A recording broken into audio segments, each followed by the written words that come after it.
In this video, I will show you how you can use navbar on the lock screen for live information on your Samsung Galaxy S26, S26 Plus or the S26 Ultra.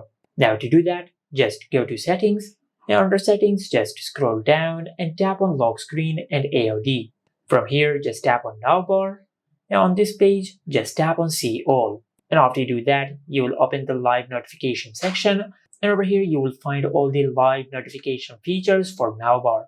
For example, you have the option for audio broadcast, you have the option for clock, emergency sharing, you have the option for Google Finance, Google Wallet, interpreter.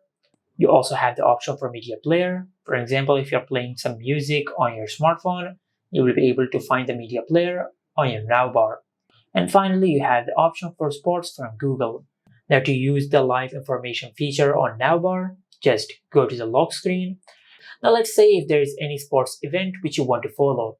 Now once the match starts, you will find the scoreboard of the match on your navbar, just like that. Now as you can see, there is a football match going now, and the scoreboard of that match is being shown in our navbar. Now there are many other navbar features on your Samsung phone. For example, if you start a timer on your Samsung phone. Now as you can see, if I start this stopwatch, then if I go to the lock screen, I will be able to control the stopwatch from the lock screen, just like that.